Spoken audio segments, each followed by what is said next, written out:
Hello and welcome back to Cinema Essentials. The episode is titled, "And Then There Were Seven," referring to the 7 men who have joined forces. Lincoln Burrows, T-Bag, Sucre, Abruzzi, D.B. Cooper, C. Note, and Michael Scofield. If you're ready, let's begin Season 1, Episode 11. I'm your host, Theo. Scofield wakes up to an alarm sound, checks his watch, gets out of bed, and washes his face at the sink while deep in thought about something. In the infirmary, while giving an injection, he asks if the flower should be thrown in the trash. Sarah replies that she's a good collector and doesn't throw things away easily. Scofield jokes that at this rate, she'll end up hoarding everything.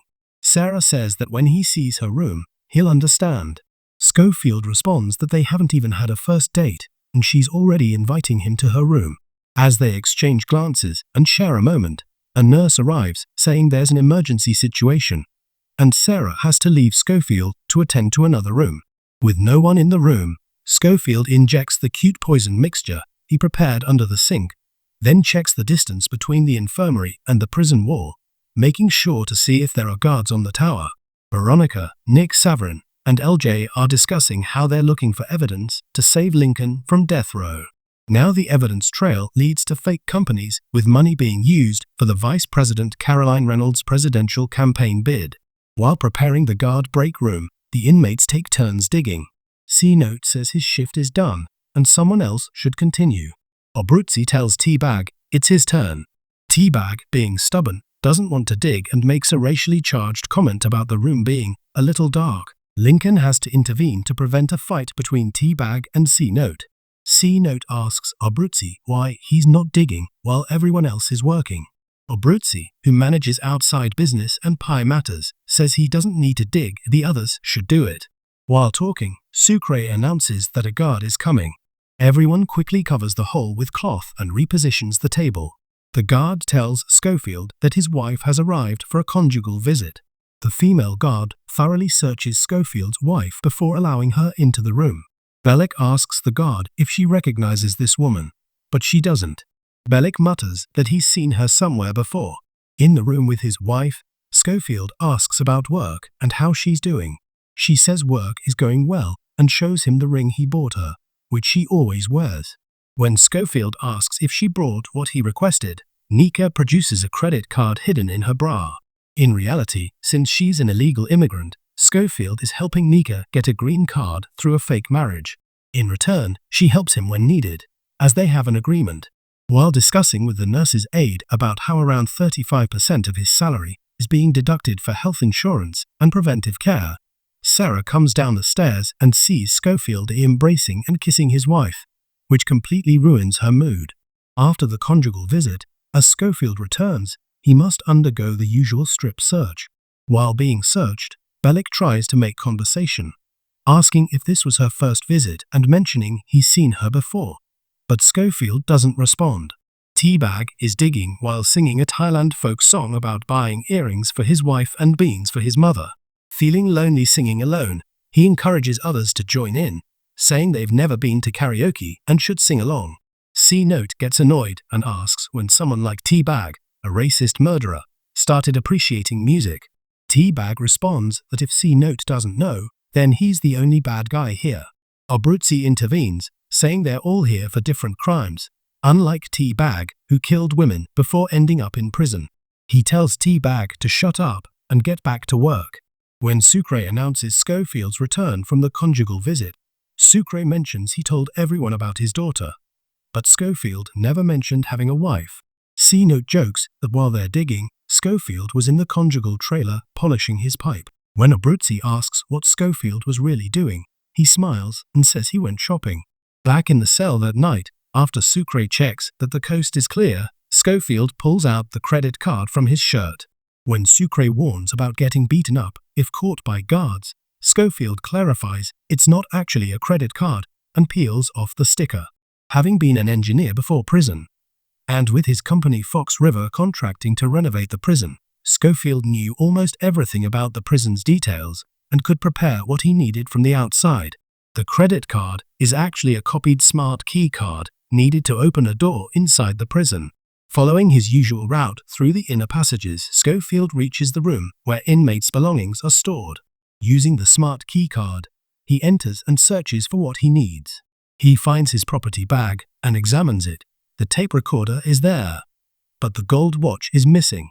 While Veronica and others are sleeping, someone pounds on the door claiming there's been a car accident and asking for help.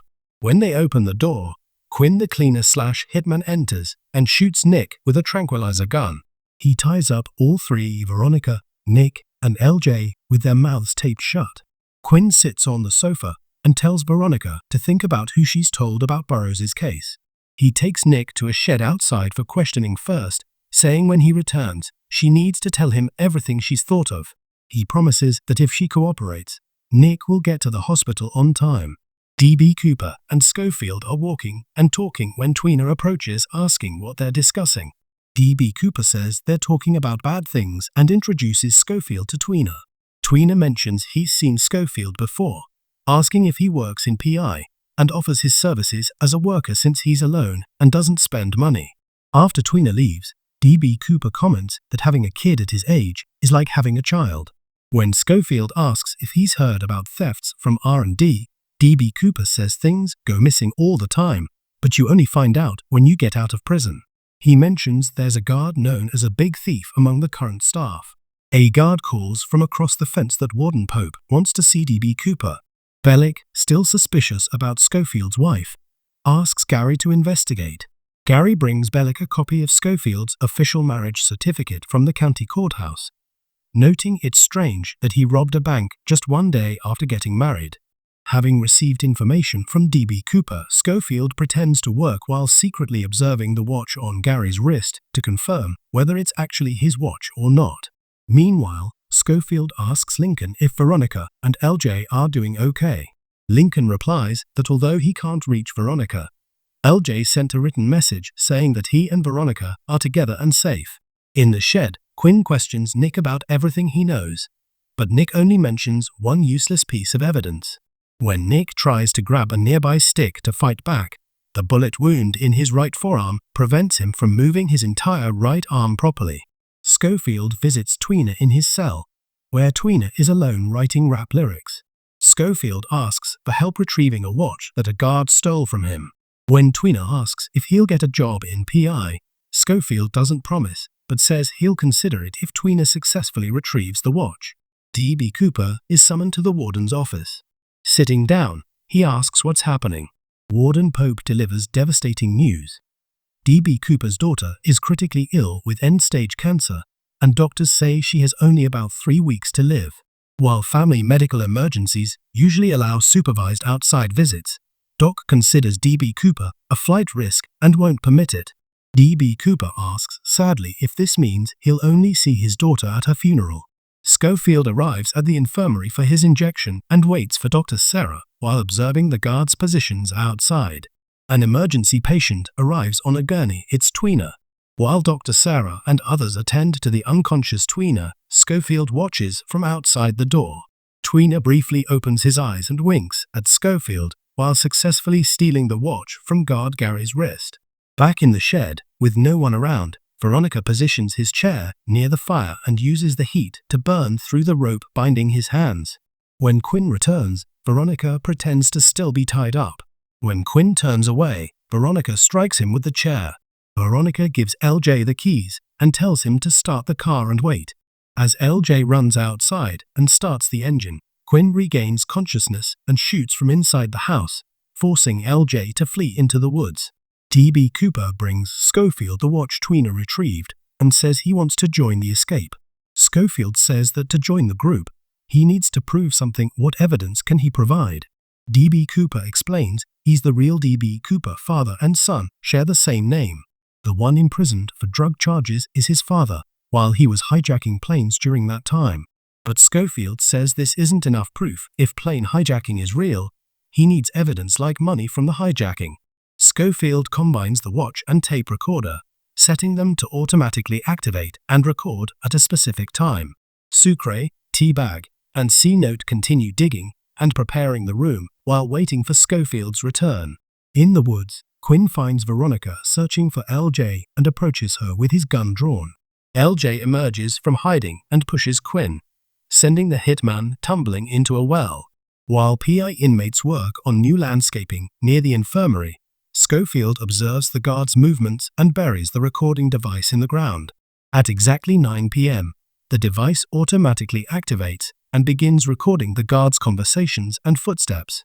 That night, Bellick goes to a nightclub to investigate Scofield's wife, Nika, thoroughly.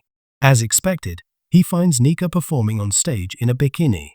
When she approaches him asking if he wants private time, Bellick reveals himself in the light and threatens to report her illegal immigration and fake marriage for a green card, unless she tells him the truth. Nika admits Scofield asked her to bring a credit card during the morning visit. Quinn, injured from falling into the well, calls for help on his phone, asking them to trace the call and come get him. In the chapel, D.B. Cooper recites the serial numbers of bills from the official government announcement about the plane hijacking case, then hands Scofield a small book.